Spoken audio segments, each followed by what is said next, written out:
The hut was small, broken, and cold. Its roof leaked.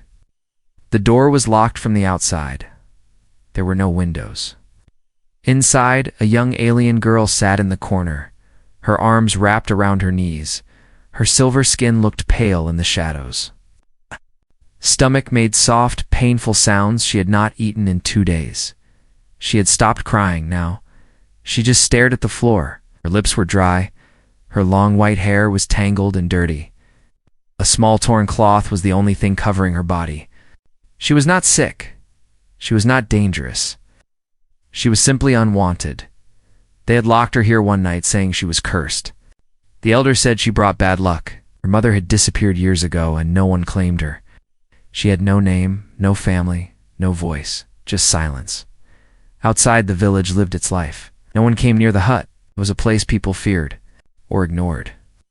Some whispered that the girl inside should have died already, but she kept living. On the other side of the sky, far above the planet, a human ship floated quietly in orbit. It was an old scavenger vessel called Iron Light. Captain Raynor sat in the cockpit drinking cold coffee. He was a lone human, working jobs most people avoided. This time, he was scanning old settlements on forgotten moons. Suddenly, a soft ping echoed from the ship's scanner. A weak distress signal, very old, very strange. It was coming from a village below. Raynor frowned. "That place isn't even on the map," he muttered. He grabbed his jacket and walked to the landing pod. "Might be a trap," he said to himself. "Or maybe something worse." The pod dropped through the clouds, landed just outside the alien village, where snow and dust blew through the air. Raynor stepped out, his boots crunching on frozen soil. The place felt dead.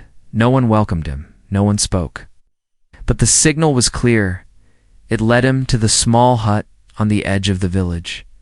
Raynor stood in front of the door. He saw a scratch. Marks around the frame. The door was sealed with an old metal bar. He knocked once. No answer. Scanned for life inside. The signal was faint, but there. Someone, or something, was inside. He pulled the bar off. The door creaked open. The smell hit him first, like old wood, cold air, and dust. Then he saw her. A girl, small, thin, and barely breathing, sat in the corner. She didn't move. Her eyes opened a little, glowing faintly in the dark. She saw the figure in the doorway, tall, broad-shouldered, wearing strange armor. A human, her lips parted, but no sound came, as she tried to lift her hand, and collapsed. Raynor stepped forward quickly and caught her before her head hit the floor. "Damn," he whispered, "she's just a kid." He carried her out of the hut. Villagers nearby turned away. One old woman said, "She's cursed. Leave her. She'll bring you death." Raynor stared at them coldly. "Already gave her that," he said. He took her to his ship, inside Iron Light. The girl lay on a warm bed wrapped in soft blankets. The ship hummed quietly. Raynor sat beside her, placing a warm bottle near her hands. She was unconscious, but her breathing was steady now. He scanned her vitals. Low body temp. Dehydrated, starved, bruises on her arms, old scars. But she would live if she stayed here. Raynor stared at the scan results. "Who are you, little one?" he whispered. He tapped a few keys. Her DNA was strange, not just alien, but marked. There was something hidden inside it. A key. A code? He leaned closer. "What were they hiding you from?" Suddenly the girl moved. Her hand grabbed the blanket. Her eyes blinked open. She looked around, panicked until she saw him again. She froze. Raynor held up his hand slowly. "Shh, shh. Okay," he said softly, "you're safe." She didn't understand his words. But she didn't move away. Her eyes were full of fear, and something else, something broken. She opened her mouth. No words came out. It's just a soft breath, and then her eyes closed again. Raynor sat back, looked at her for a long time. "I don't know who left you in that hole," he whispered, "but I swear they won't get you back." Outside, the stars turned slowly, and far away someone somewhere noticed that the signal had been touched. Something old had awakened. Asterisk. The light was too bright. She blinked as it touched her. Face soft and warm, not the cold darkness of the hut. Her head hurt. Her lips were cracked. Her body weak, wrapped in something soft.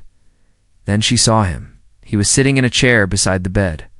His back was straight, arms crossed, eyes watching her like a protector, but not smiling. His skin was tan with a short beard. He looked rough, but not cruel, not like the ones who had locked her away. She froze. Was this another trick? Leaned forward, speaking slowly, gently in a voice she didn't know. The words meant nothing to her, but the sound wasn't harsh. Wasn't a command. It was soft, careful. She stared at him, afraid to move. Raynor saw her panic. He didn't step closer. He picked up a small pouch, tore it open, and poured clear water into a cup. Then he set the cup down on a tray near the bed. He slid the tray closer, then backed away again. The girl didn't touch it. She kept her eyes on him, wide, watching every breath. Raynor spoke again quietly. It's yours. Drink. I won't hurt you. The words didn't land. But his voice did.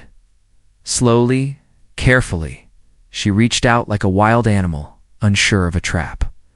Her hands trembled. She picked up the cup, sniffed it, then sipped. The water hit her throat like fire. But she didn't stop. Raynor let out a breath. Good, he said softly. Good girl. She looked at him. Her voice was weak, unused. She tried to speak, but only a broken gasp escaped her lips, and silence. Raynor's face changed.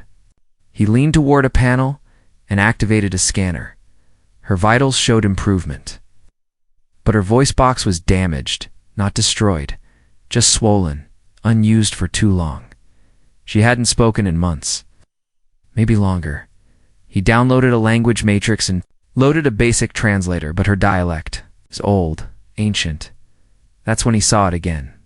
Her DNA was strange. Too clean, too precise, almost engineered. Her blood carried markers of something rare. A flag, not just genetic, but cultural, like royalty. He blinked. What the hell are you? She flinched at his voice. Raynor stood and stepped into the next room. The girl looked around the cabin. Metal walls, soft lights, a quiet hum. It wasn't a prison. It was a sky house. She had never seen such a place. Then she saw her reflection. A mirror on the far wall showed her skinny arms.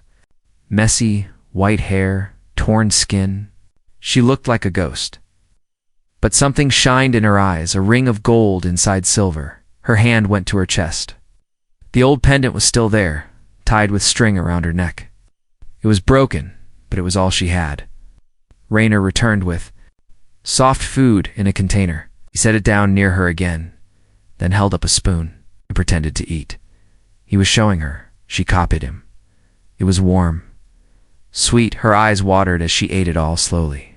She had never tasted anything like it. He smiled. That's better. She stared at him then. With a shaking finger, she pointed to his chest. She said one word. Who? Man. Raynor's eyes widened. She knew the word. Not fully, but she had heard it once. Long ago, from a woman's voice, whispered like a warning. Humans are ghosts, the voice had said. They burn stars and vanish. Raynor nodded. Yes, human. He pointed at himself, then he pointed at her. She looked down. She didn't know what to say. What was she? No one had told her.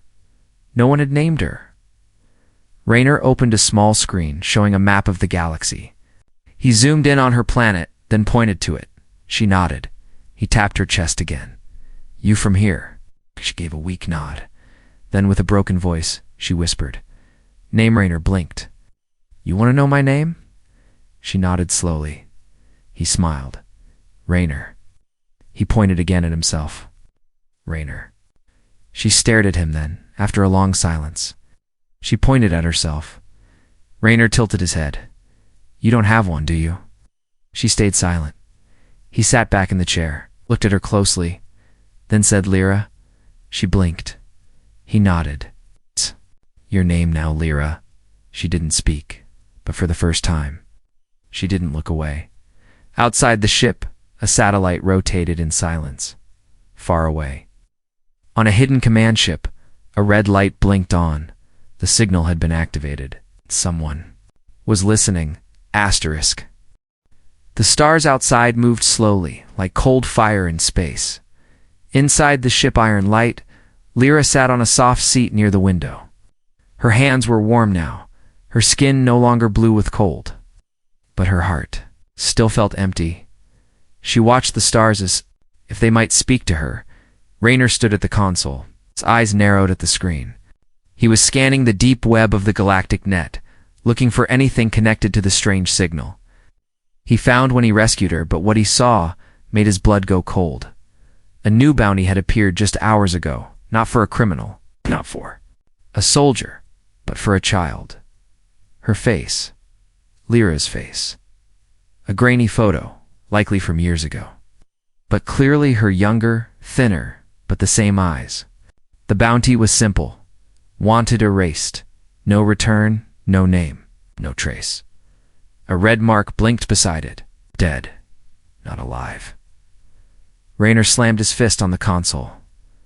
Lyra jumped. He turned and saw her watching him, eyes wide. He took a deep breath and walked over slowly.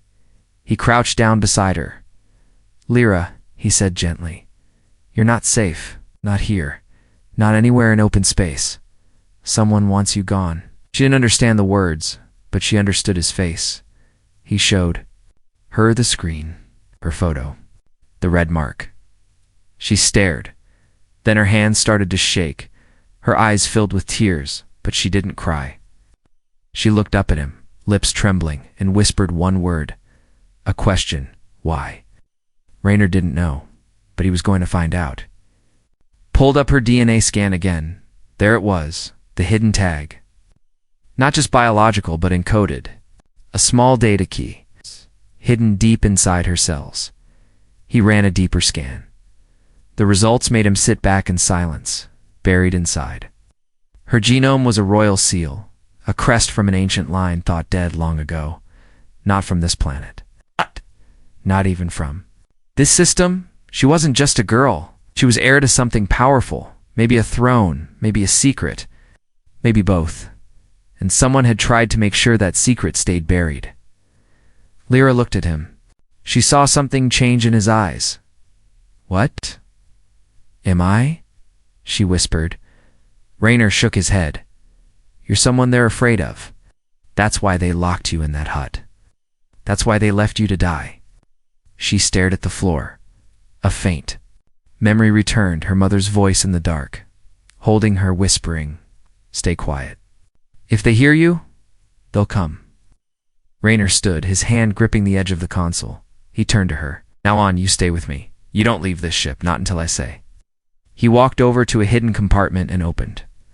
It inside was a black case. He opened it slowly. Lyra watched as he pulled out a sleek human weapon, long, silent, deadly. It wasn't for show. It was real. Raynor checked the charge, then holstered it on his side. He looked at her again. You're not just some poor girl anymore. You're marked. You carry a code people would kill for. She looked away. He stepped closer, gentler now. But I'm not leaving you, and I'm not giving you up. Outside the ship, something moved, unseen in the dark. A drone, small and fast, locked onto their position. A signal was sent across space, and far away, deep in the black too. Bounty ships received the coordinates. They turned toward. Iron light full speed. Raynor's ship shook. Lyra grabbed the chair. Raynor ran to the cockpit. Incoming, he shouted. He switched controls to manual. The radar lit up with 2 red dots. Fast movers. No ID, no signals. Hostile. He tapped the thrusters and fired off into the asteroid field nearby. Lyra watched him calm, focused, like a hunter. She had never seen someone move like that. He dodged rocks, rolled the ship sideways, dropped behind a large asteroid. But the ships were still tracking. They've locked on, he said. Then he turned to her. Can you feel anything? She blinked. What? Can you feel danger before it happens? She hesitated, then nodded slowly. Raynor narrowed his eyes. Tell me when. The next second, her eyes went wide. She pointed sharply left. Rayner spun the ship just before a missile slammed into where they had been. "You're good?" he muttered. "Better than any sensor," Lyra smiled. Just a little. But then her smile faded. Her eyes went cold. She turned toward the window and whispered, "They're not bounty hunters." Rayner paused. "What?" She pointed at the screen. Her voice was quiet but steady. "They're royal guards. From the empire that killed my parents." Asterisk. The engine roared. Rayner pushed the thrusters harder than he ever had before. The two enemy ships chased them through the asteroid belt, fast, silent, deadly. These weren't bounty hunters. Lyra had seen it clearly. She remembered the golden armor on their chest plates. The same symbols from her nightmares. "There. From the Royal Guard," Jed whispered. Rayner had believed her without asking why, because she'd never looked more sure. Inside the ship, the hull shook with each near miss. Asteroids spun past their window like giant blades. Rayner gripped the controls. "They're hurting us," he muttered, "trying to box us in." Lyra stood behind him, holding tight to a rail, white hair, blue in the recycled air. Her silver skin was still too thin. Up at her eyes. They were no longer weak. They were sharp, focused. "I can feel them," she said quietly. "They think they already won." Rayner glanced back at her. "They haven't met humans yet?" One of the enemy ships fired again. A beam sliced the edge of iron light, scraping metal, burning through the outer shield. "We need cover," Rayner growled. He flipped switches, activating an old Earth-made stealth protocol, barely legal. Nearly forgotten, the ship blinked out of scanners for 5 seconds. In those 5 seconds, Rayner spun hard right and dropped the ship behind. Massive black asteroid thought the enemies overshot. He killed the engines. Silence filled the cockpit. Lyra held her breath. The enemy ships slowed, searching, scanning. Rayner whispered, "We've got one chance." He opened a secure drawer and pulled out a thin metal chip, slid it into the console. The map on the screen changed, showing a secret jump route, a hidden wormhole. "I was saving this. Now I'm spending it on you." Lyra stared at the blinking point on the map. "Where does it lead?" she asked. Rayner looked at her. "Somewhere worse and safer." He powered the engines just enough. The stealth window was closing. The wormhole would vanish in 20 seconds. The ship burst forward. The enemy vessels spotted them at once. Their scanners screaming, missiles fired. Lasers flashed. Lyra shouted, "Left!" Rayner twisted the ship sideways, the missiles missing by inches. The wormhole opened, swirling blue spiral of light. He pushed the throttle all the way. Iron light entered the tunnel just as a plasma. Round passed through its tail. Then silence. Outside the window was nothing, just spinning colors. A void with no stars. Time twisted, space folded. Lyra sat down, dizzy. "Where are we?" "What?" Rayner checked the nav. "We're in the old zones. Abandoned space. No law, no maps, no safety." He turned and faced her. "But no royal guards either." She nodded. He knelt beside her. "You said they're from the people who killed your parents," he said. "Tell me more." Lyra looked down at her hands and at her pendant. She untied it and held it out. Rayner took it gently. It was broken, scratched, but still showed the symbol of a tree with burning stars above it. "That's the seal of House Valari," Rayner whispered. "That line ended decades ago." She nodded slowly. "I was hidden. When they came for my family, my mother sent me away. She whispered the word vanish and locked me in a pod. I landed on that planet. The villagers found me. Didn't know who I was, but they feared the seal." Rayner's jaw tightened. "Someone hid your DNA markers," he said, "deep inside your blood. But now it's been activated. The signal went out. And whoever controls the throne now knows. You're alive." Lyra's voice dropped. "They want me gone."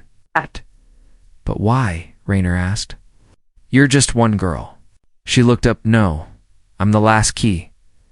Rayner paused. "What key?" She placed her hand over her chest. "There's something hidden inside me," she whispered.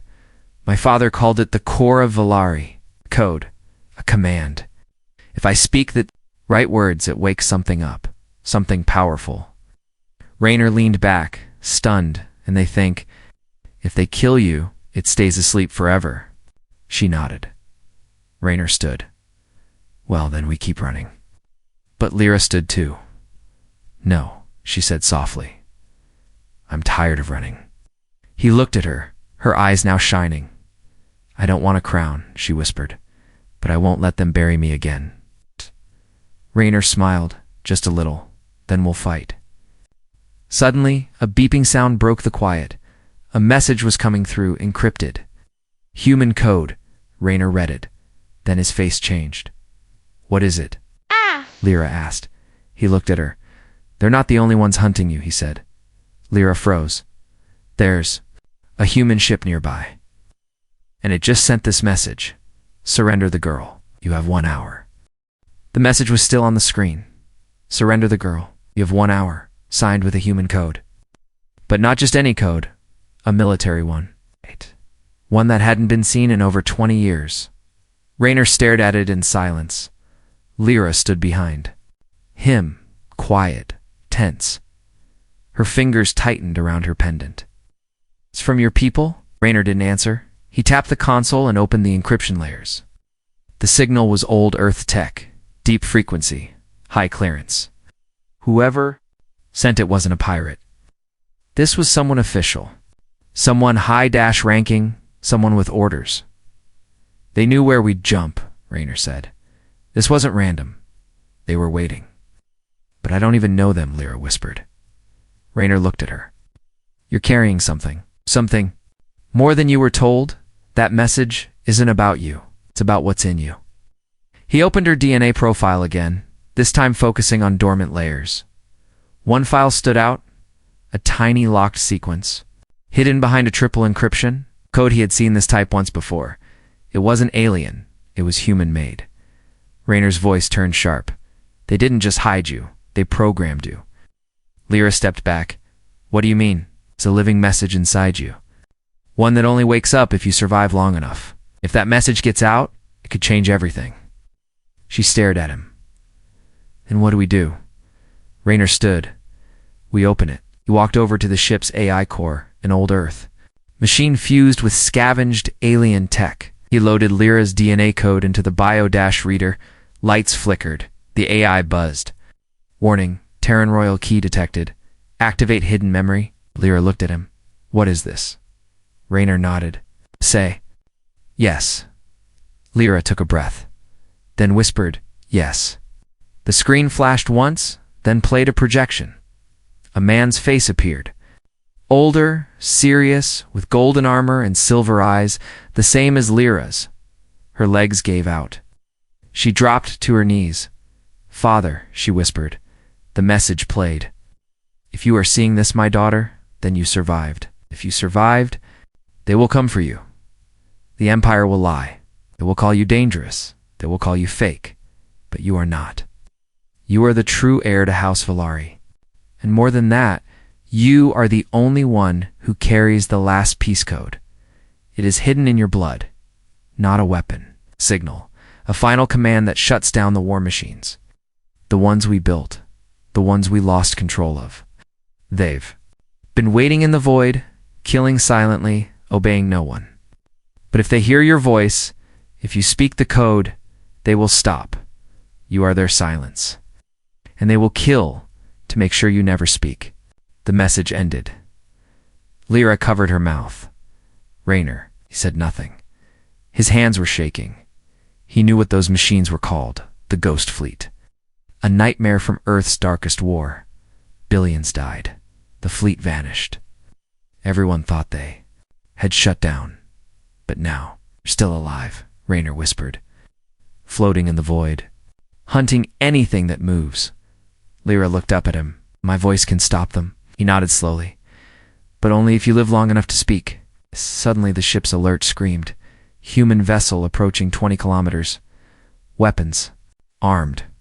Raynor jumped into the pilot seat. Lyra followed. On the screen, the other ship came into view. Dark, powerful, covered in old Earth markings but newer tech. It wasn't just any ship, Rayner growled. That's a Hunter-class Warden. Earth command ship. But I thought Earth was gone, Lyra said. He shook his head. No. Earth just went quiet. They left people like me out here forgotten, but now they want something. A new message came through. Final warning. Surrender the girl. Or be erased, Rayner responded. Come get her. Cut the channel. Lyra stared at him. You're not going to run? Rayner looked back. I don't run from my own kind. Not when they act like monsters. He flipped open a weapons panel hidden beneath the floor. Behind it, an old Earth core, a plasma cannon from the Titan War. Lyra blinked. Is that human? Rayner grinned. Very human. The enemy ship charged. Inside Iron Light, Rayner powered the core. Lyra watched him, feeling something new rise inside her. Not fear. Confusion. It was fire. I was locked in darkness all my life. She said softly. Now I know why. He looked at her. She stepped beside him. If they want this message to stay buried, then we dig it out. Rayner smirked. That's more like it. The enemy ship fired. Iron Light spun sideways, but this time they weren't running. They were fighting back. Asterisk. The blast shook the ship. Lyra fell to the floor as the console sparked above her. Rayner pulled her back up with one arm, while steering with the other. The human warship outside had fired a warning shot, but it wasn't meant to miss by much. Inside Iron Light, alarms blared, lights flickered, and systems strained. Shields. Down to 30%? The ship's AI warned. Rayner gritted his teeth. They're not trying to disable us. They're aiming to kill. Lyra steadied herself on the rail. Then why warn us first? He answered without looking. They can say they were fair. It's a trick humans learned from politics. Give a warning. Then destroy what you already decided was dangerous. Another blast shook the back of the ship. Lyra's hands clenched the edge of the console. Her chest was burning with something new. Not fear, anger. They didn't even know her. They didn't ask questions. They saw a threat and they wanted her gone. Rayner opened a hidden panel beside the pilot's seat. Behind it was something strange, a red crystal mounted inside metal rings, humming with heat and light. Lyra's eyes widened. That's not normal tech. It's not, Rayner said. It's a fusion core, half Terran, half alien. I found it in a dead system, years ago. They said it was unstable, too dangerous. He looked back at her. That's why I kept it. He slammed the ignition. The ship lurched forward with a scream of power outside. The enemy warship adjusted its aim, then hesitated. The core had changed. Iron Light. It was no longer a broken scavenger ship. Now it looked alive, glowing from within, lines of molten red running along its hull. Rayner grinned. Let's show them what they're hunting. The enemy fired again.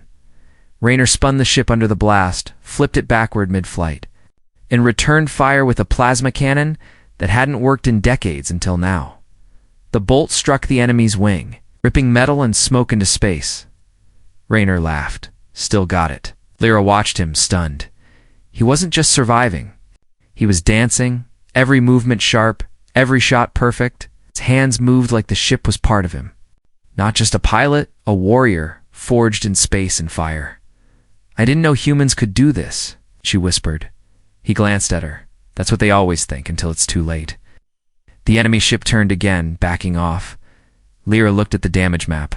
They're scared. Rayner didn't stop. Good. Let them be. Then behind them, a second ship dropped out of hyperspace. Rayner's face hardened. Back up. Lyra's eyes filled with dread. We can't take two. He nodded. Like this. But then he looked at her. Not just at her. Into her. You said your voice holds the key, he said. To silence the war machines.